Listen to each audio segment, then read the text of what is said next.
Tudo bem? Eu sou o Felipe, esse é uma Fagafolândia. Eu tô vindo aqui gravar o 17º dia de Veda.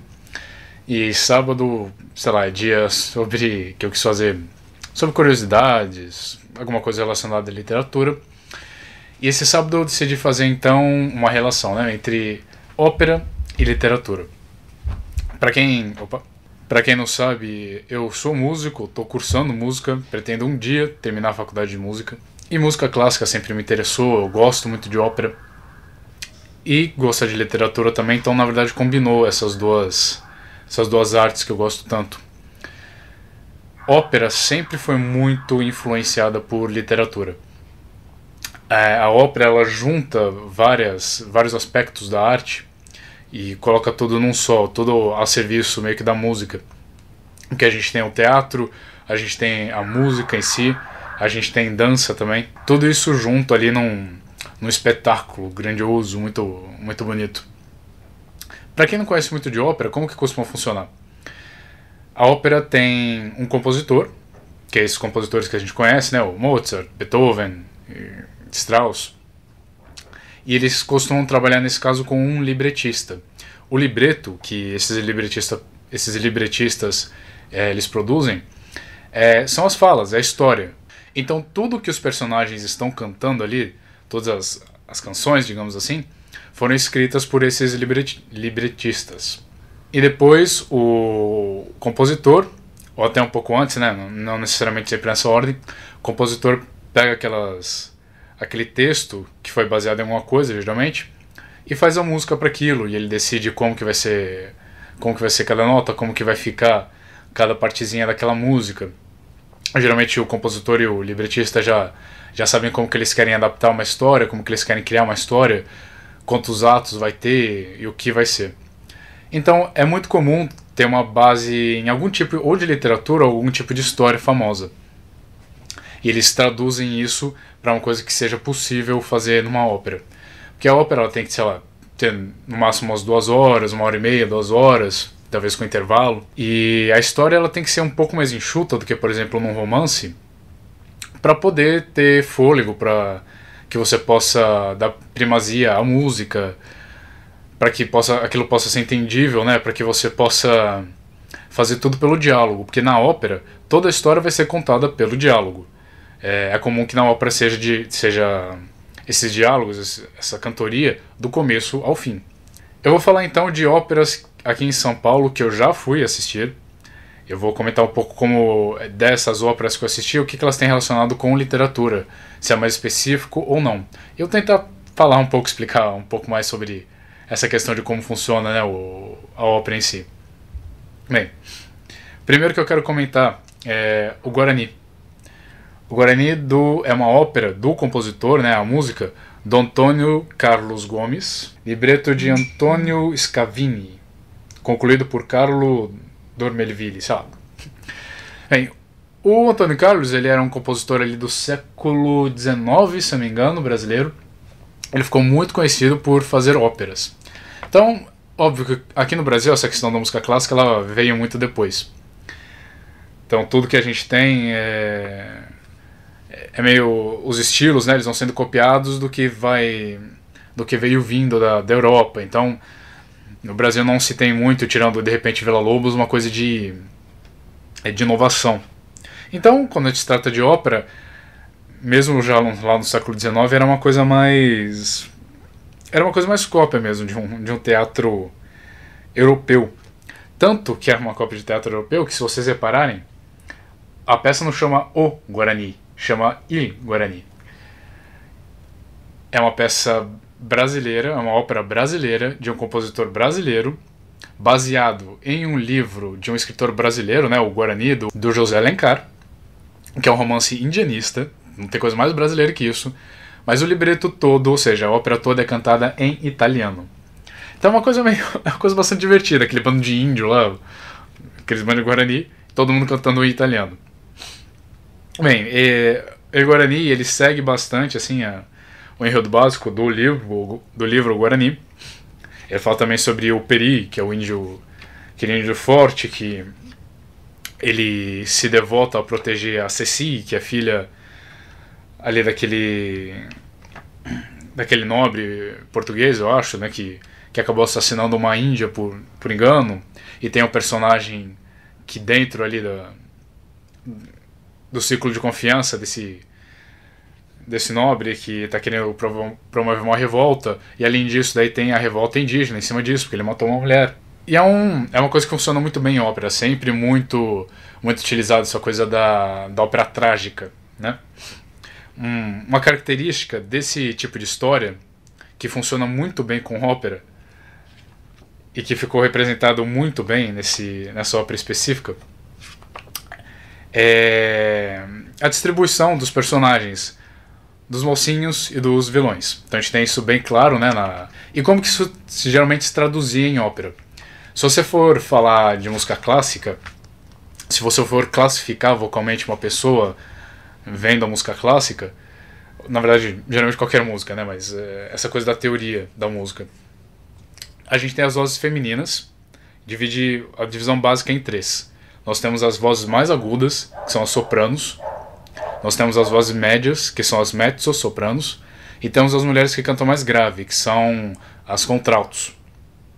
Depois disso vem as classificações masculinas. Dos homens, os que cantam mais agudo são os tenores. Os que estão com a voz ali no meio são os barítonos, que é o meu caso. E os homens com as vozes mais graves são os baixos. Óbvio que a gente tem subcategorias, cada uma dessas categorias é ainda divididas em outras classificações, mas é basicamente isso. E o que acontece? A gente tem a soprano, então, e o tenor, que são as vozes agudas. Eles são sempre os heróis, eles são sempre ali os protagonistas das óperas, exatamente porque o compositor tinha aquela liberdade de dar aqueles agudos, aqueles solos, né, impressionantes para esses dois personagens. Então, é óbvio que, por exemplo, a personagem da Ceci, vocês poderem ver aqui, ela foi escrita para soprano, porque ela é a mocinha. E o personagem do Peri foi escrito para um tenor. E o Dom Antônio é o baixo. Então sempre tem essa relação dentro de ópera, né? Quanto mais agudo, pelo menos nas óperas mais clássicas, nas mais tradicionais, quanto mais agudo, mais mocinha ou herói da situação, e quanto mais baixo, ou é megera, ou é bruxa, ou se não é aquele personagem malvado. É uma ópera bastante interessante, a música de introdução dela, é um costume também disso da ópera, ter uma música só instrumental, que é uma abertura. Essa abertura do Guarani é muito conhecida, é uma das músicas brasileiras mais reconhecidas. E se não me engano a história ele corta um pouco antes do que no livro, ele vai até aquela grande explosão, digamos, que acontece na história. E o Guarani ele tem também tradicionalmente um balé no meio, uma dança que é muito, muito bonita. Eu fui ver no Teatro São Pedro e eu não lembro exatamente qual foi o ano que eu vi. Depois eu quero falar do Ifigênia em Tauris. Esse aqui é o panfleto.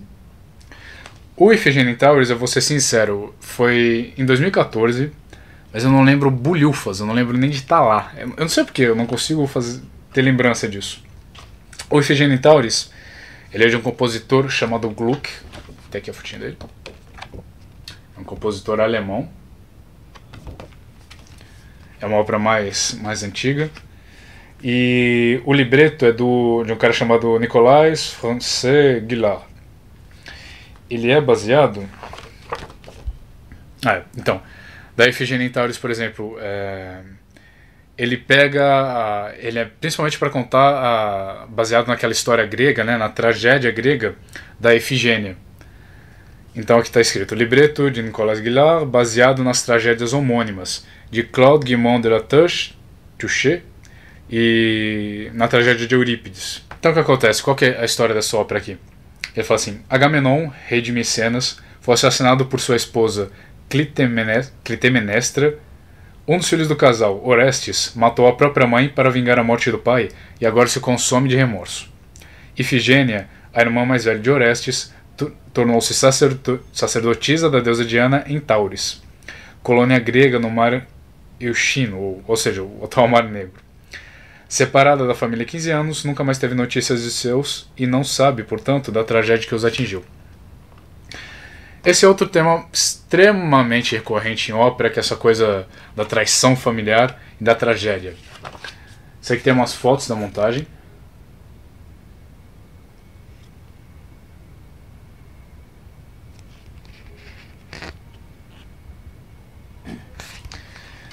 E os compositores adoravam isso, essa coisa de uma tragédia bem feita, de familiar matando familiar, gente se apaixonando por quem não devia, e acabar em morte, acabar em guerra. Isso dá uma ópera muito boa, porque o passo da ópera tem que ser rápido, e ele tem que ser entendível de uma maneira fácil, né, pela música. Isso dava certa liberdade dos compositores de criar também músicas bem dramáticas, né, todo compositor de ópera, muito dramático, eles sempre gostaram disso. Se vocês repararam pelas fotos que eu mostrei,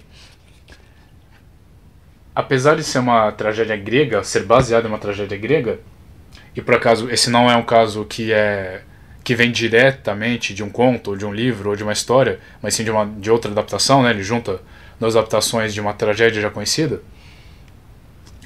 Toda a ambientação aqui é bastante moderna. Eu não sei dar exatamente um ponto específico de onde eles tiraram as representações aqui para fazer os figurinos, mas a gente vê, por exemplo, que não é nada simplesmente grego. Ele até tem umas referências a isso, mas não é completamente daquela época. O que acontece é que cada vez que se vai montar uma ópera, existe essa liberdade. Houve uma montagem original, claro, de cada ópera quando elas estrearam, mas quando se faz uma ópera, você tem a partitura, que tem a música, e as falas, basicamente. Você tem, claro, história, você tem recomendações aí que se sabe por escrito, mas o que se segue mesmo é a música, o que está escrito mesmo é a música, é a letra. Então, quando se chega para fazer uma montagem, fica a liberdade do diretor artístico, né, do diretor cênico, na verdade, de fazer a montagem que ele quiser. Então, cada vez que uma ópera é encenada, aquele diretor artístico que foi contratado por aquele teatro vai fazer uma montagem diferente. Então, se vocês jogarem qualquer nome dessas peças dessas óperas que eu estou recomendando no Google, vocês vão achar várias montagens diferentes, vários figurinos, várias representações diferentes. Hoje em dia, e de uns anos para cá, essa montagem super moderna, super diferente e super representativa está muito em voga. Os diretores cênicos, eles gostam muito de utilizar temas visuais muito complexos, muito modernos, para contrastar com umas histórias mais antigas. É muito, muito legal isso. Então, uma coisa que dá um fôlego para a ópera. Eu gosto muito disso. Eu gosto muito dessas adaptações, ao invés, por exemplo, do filme, exatamente porque cada vez é um fôlego diferente. Não só a música também recebe a própria interpretação do diretor musical, né, o do regente, como principalmente tem as mudanças do que é feito na montagem. Eu não posso falar muito mais da Ifigênia em Taurus, realmente porque eu quase não lembro dela. A próxima que eu quero falar é o Falstaff. Falstaff foi montado, esse aqui é de 2013, do Teatro São Pedro também, aqui em São Paulo. Agora em 2015, se eu não me engano, o Teatro São Pedro montou de novo. Se eu não me engano, em 2014, quem montou foi o Teatro Municipal. Então, Falstaff é muito conhecido. Falstaff é, inclusive, muito conhecido porque ele é de um compositor chamado Giuseppe Verdi. Giuseppe Verdi é um dos grandes compositores italianos. Todo mundo conhece o Verdi, das óperas do Verdi. Só que essa aqui é uma tragicomédia, ou aliás, acho que na verdade é uma ópera cômica mesmo, completamente cômica, se eu não me engano.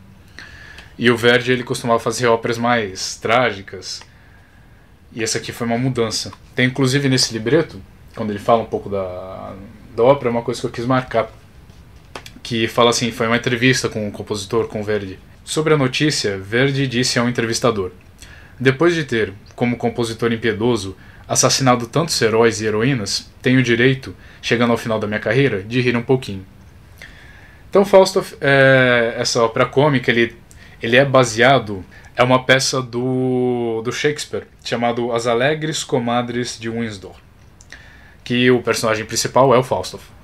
Falstaff, esse personagem é um homem gordo, ele é um malandro, Ele tenta conquistar várias mulheres, várias delas casadas, né? Ele vive de uma maneira boêmia.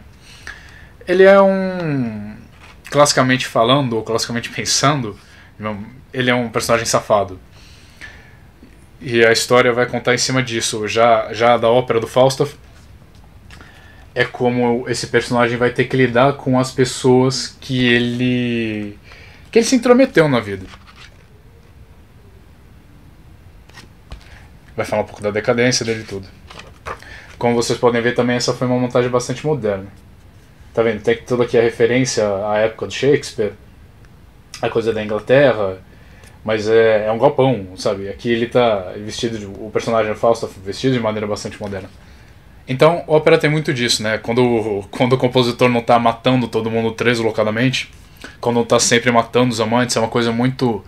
Costuma ter uma vertente muito Romeu e Julieta, as óperas, ou senão uma coisa completamente cômica. Ou uma coisa trágica de guerra. São partes muito interessantes, são adaptações, são maneiras de se ver a questão da literatura muito interessantes. Exatamente como não no Falstaff, mas por exemplo como foi Ifigênia, como eles costumam trabalhar com uma coisa de mitos, então é uma maneira de revisitar aquelas histórias antigas, ou revisitar um texto, por exemplo, de Shakespeare, que também é antigo, é um teatro, é uma coisa que pode ser meio diferente, até tão diferente que pode ser abrasiva pra gente hoje em dia, sabe, buscar um texto tão clássico, ou buscar um texto em inglês antigo. A ópera consegue aproximar a gente dessas histórias que, pra mim, de outra maneira, seria muito difícil de ter contato. E a ópera consegue fazer isso muito bem porque é música, porque é musicado, porque todo mundo adora música e a música é uma linguagem universal. Apesar de estar sendo cantado em outra língua, você tem as melodias para te acompanhar, você tem as harmonias, você tem os instrumentos e tem toda a beleza da música. Bem, o próximo que eu quero falar, esse aqui foi do Teatro Municipal. Foram duas óperas juntas, o Violante e uma Tragédia Florentina, mas o que eu vou falar mesmo é o Tragédia Florentina. Bem, o Tragédia Florentina ele é baseado numa peça também, isso. Numa peça do Oscar Wilde. O compositor do Tragédia Florentina chama-se Alexander von Zemlinsky. O Zemlinsky ele é bem mais moderno, esqueci a nacionalidade dele agora, não tenho muita certeza se ele é alemão. E como esse é um compositor bem mais moderno, tá bem mais na minha praia, por exemplo, de escuta. E combina muito, muito, muito bem com a peça. A história da peça é uma mulher adúltera que está se encontrando com o amante dela, que é um príncipe, dentro da própria casa. Acontece que o marido dela chega na cena. Ele é um tipo de vendedor, se eu não me engano.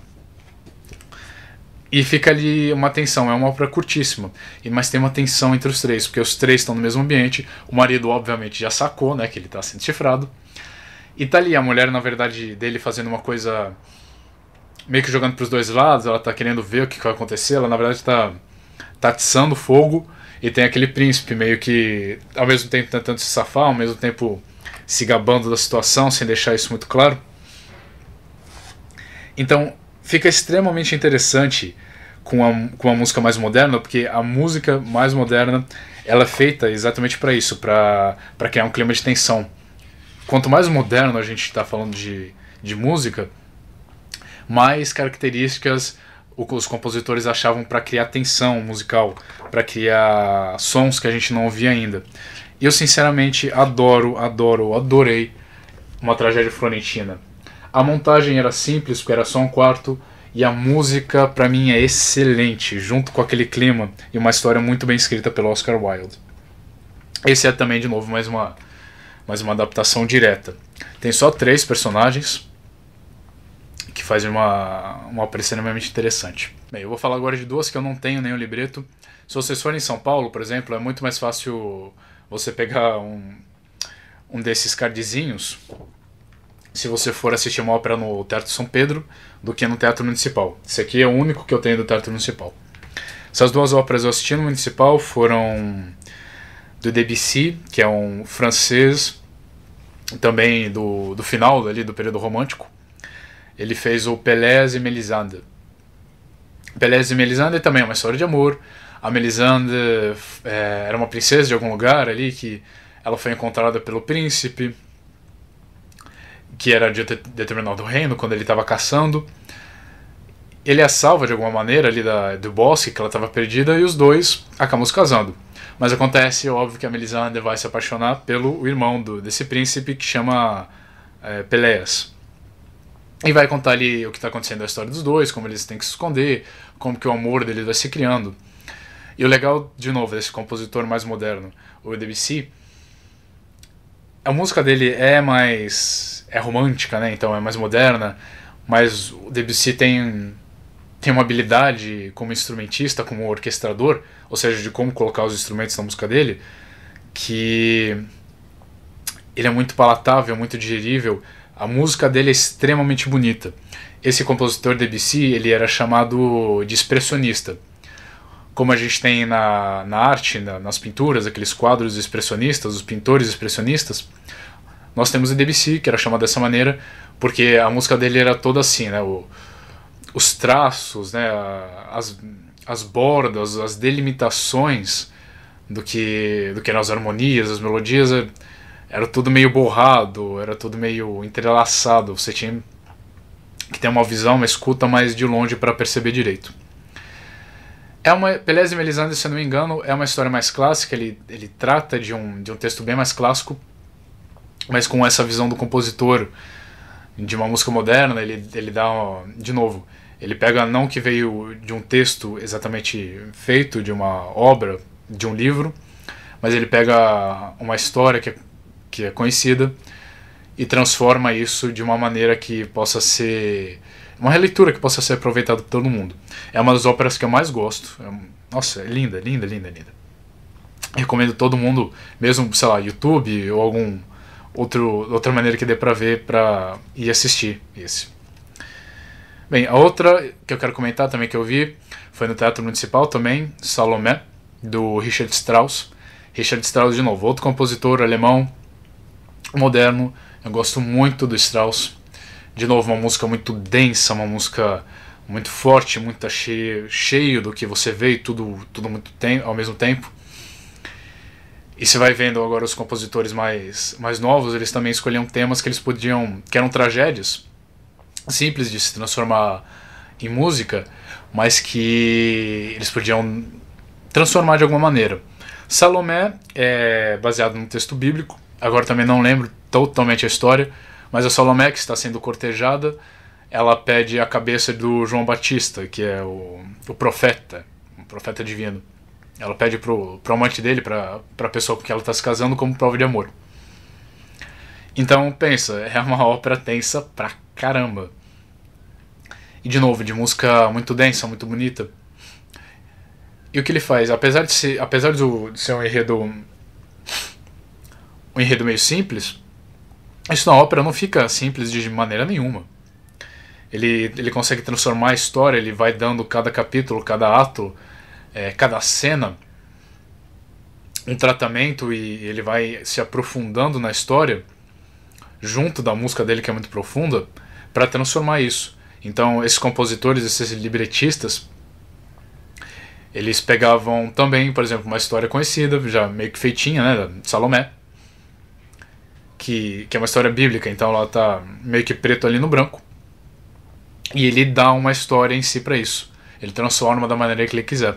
Ele coloca outros personagens, ele dá uma mudada no enredo, ele coloca como que os personagens estão agindo, e essas mudanças todas, e óbvio, acompanhado pela mais bela música. A última ópera que eu vou querer comentar é uma ópera brasileira. A ópera se chama O Menino e a Liberdade. E a composição é do Ronaldo Miranda. Ronaldo Miranda é um compositor contemporâneo brasileiro. Ele foi professor de música, de composição ali na faculdade da USP. O libreto é do Jorge Colli e ele é inspirado no conto homônimo do Paulo Bonfim. Então inspirado no Menino e a Liberdade do Paulo Bonfim. O Menino e a Liberdade, qual que é a mote dele? É um menino que está andando com a mãe no bonde, um dia e ele faz a pergunta para a mãe: Mãe, o que é liberdade? Essa ópera, ela foge um pouco, digamos, do padrão, né? Os compositores contemporâneos, modernos, eles podem fazer isso. Aliás, eles fizeram, né? São várias áreas. Cada personagem tem uma área em si, ou seja, cada personagem tem um solo. São, se eu não me engano, 4 personagens. Aqui. Então esse aqui seria o menino. Oi, menino aqui. E aqui embaixo a gente pode ver os diferentes personagens. Tem um moço, uma mocinha, a mãe do menino, o condutor do bonde e um determinado homem. Cada um desses personagens, então, eles recebem uma área. O menino, e cada uma das áreas deles vai falar sobre a visão deles de liberdade. O garoto vai falar sobre o amor dele, que o amor dele é proibido, de verdade, o que ele quer da vida, quem é a pessoa que ele quer amar e por que isso é proibido, né? Toda a montagem da ópera remota a uma época, acho que meio década de, não sei se é 40, 50, sei lá, por aí. A mocinha, olha, eu não lembro exatamente o que a menina tem como liberdade, mas é ali alguma questão da época, né? Então, como era uma moça, uma mulher jovem, como que ela era presa ali pelas regras da sociedade, se não me engano, alguma coisa parecida por isso. Depois nós temos a mãe do menino. A mãe do menino, toda a canção dela é uma coisa como remeter à liberdade de uma criança, da inocência, a liberdade de poder fazer aquilo que se quer sem muitas preocupações. O motorista, ele ele quer ser livre igual a um bonde, que pode andar para onde ele quiser. Tem o que é o personagem do homem, ele é uma figura um pouco mais filósofa. Ele cita vários filósofos, ele cita ideias mais consagradas, ou ideias mais intelectuais sobre a liberdade. Tem um trecho aqui do conto que ele conta dessa maneira, em que o homem está falando, né? Bismarck dissera, a certa ocasião, que a liberdade é um luxo que nem todos podem permitir-se. Mas em resposta Marcial não seria para o momento e recordou, com certo esforço de retentiva, que Goethe escrevera: só é digno de liberdade quem sabe conquistá-la todos os dias. E por aí vai. Esse outro personagem, ele vai citando esses vários escritores e filósofos para dar uma outra noção de liberdade. A única música que eles todos cantam juntos é no final, quando estão todos meio, aqui nessa cena, quando estão todos meio que rebatendo aquele senhor. É uma ópera bastante interessante. E o que eu gostei principalmente de ser uma adaptação desse conto é porque o mote, né, uma coisa que eu esqueci. Isso, a mãe pergunta pro garotinho o que está escrito nas placas que ele está aprendendo a ler. E ele fala, táxi, T-A-X-I, táxi. Ela pergunta outra placa e ele responde, livre. Daí ele vira e pergunta pra mãe o que é liberdade. Mas ao final do... Eu não sei se eu deveria contar isso, mas... Dá um pulinho então. Ao final do texto, que é muito interessante, ele fala assim... A mãe fala pro filho, meu filho, aprenda a ler melhor. O que está escrito ali não é livre, é livro. E essa é uma frase do cacete, né? Uma coisa que eu comentei aqui, um termo que eu usei sobre área. Em ópera, quando a gente fala dos cantores, geralmente a gente tem um núcleo ali de protagonistas. Tem uma soprano, um tenor, tem um baixo, um barítono. Quantos protagonistas forem precisos para fazer a história? Mas são poucos, são 4, 5, ou dependendo do tipo de ópera, até menos. E de resto, ou são personagens muito secundários, ou na verdade é coro. É coro fazendo as músicas. Quando a gente diz área, é um solo daquele personagem. Tem também, então, os trios, tem duetos. O Menino e a Liberdade, eu achei que foi uma montagem muito bem feitinha, principalmente na direção de cenografia, como eles conseguiram dar todo o clima durante as músicas e as partes de cena, como eles conseguiam fazer um ambiente onírico. E é uma ópera brasileira, baseada em um texto brasileiro e cantada em português. Bem, se eu não me engano, as óperas que eu já cheguei a ver, mais ou menos baseadas em literatura, foram essas. Eu queria fazer um convite para vocês, então. Aqui em São Paulo ainda vão estrear mais óperas que são baseadas, aí, pelo menos de alguma maneira, em textos ou literatura. Por exemplo, no Teatro Municipal de São Paulo, de um compositor chamado Puccini, nós temos Manon Lescaut, que é baseado num livro chamado, ou pelo menos parcialmente baseado, L'Histoire du Chevalier de Greux et Manon Lescaut. Nunca ouvi falar, mas para quem quiser dar uma pesquisada. Ele vai começar dia 29 agora de agosto e vai até o dia 10 de setembro no Teatro Municipal. Depois de Wagner, nós somos Lohengrin, não tenho muita certeza como falar, mas é baseado nos mitos de Parzival e de Lohengrin. O Wagner era um compositor alemão, ali também bem do final do romantismo. Ele sempre baseava muito as óperas dele nessa mitologia nórdica. Ele tem umas óperas que é o Ciclo do Anel, que tem a ver com a história do Anel de Nibelungo, que são horas e mais horas de ópera. Eu não lembro quantas óperas individuais são, mas elas todas juntas devem dar 8 horas de ópera. Uma coisa assim, se não me engano até mais 10 horas de ópera deve dar. E essa ópera do Wagner vai no Teatro Municipal do dia 8 do 10 até dia 20 do 10. Depois, no Teatro São Pedro, nós vamos ter O Homem dos Crocodilos, que foi composta pelo Arrigo Barnabé. Para quem não conhece o Arrigo, ele tem um pé nas duas vertentes, tanto na música clássica quanto em uma música mais popular, mas ele moderno na composição dele. A ver também com Crocodilo, quem quiser procurar, digita agora aí no YouTube depois que acabar o vídeo. Digita Clara Crocodilo. Você vai ter uma noção de como que é a música desse cara. Eu, pelo menos, adoro. Ele é... O Homem dos Crocodilos é, pelo menos ali, baseado em um texto do Freud. Não é literatura, então, em si, mas é um texto do Freud que analisou um paciente dele que tinha sonho com lobos. E, se eu não me engano, eu acho que o nome do texto do Freud é O Homem dos Lobos. No mesmo dia, ou seja, são duas óperas curtas, vai ser interpretado o Édipo Rei do Stravinsky, que é baseado no Édipo Rei, a peça. E vão começar do dia 18 de novembro até o dia 29 de novembro. Ópera não é tão difícil de se ver.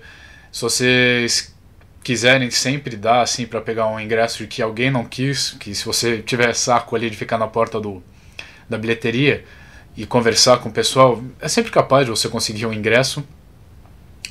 E é uma experiência muito diferente. Que nem eu falei, é uma experiência diferente de se ver aqueles textos, aquelas histórias e de imergir naquilo de uma maneira muito legal. Se o vídeo já ficou longo, eu vou me despedir aqui então. Se você gostou, lembra de dar um joinha ou colocando seus favoritos. O Mafagafolândia também está no Facebook, estou no Instagram como o Mafagafo, você pode me adicionar no Scooby ou no Goodreads, e eu também tenho um blog, todos os links estão ali embaixo. Vocês também podem conferir o resto do pessoal que está fazendo Veda, que são a Gabriela do Viver para Ler, a Olivia do Biblioconto, a Denise dos 100 anos de literatura e a Tati do País das Entrelinhas. A gente fica até a próxima então.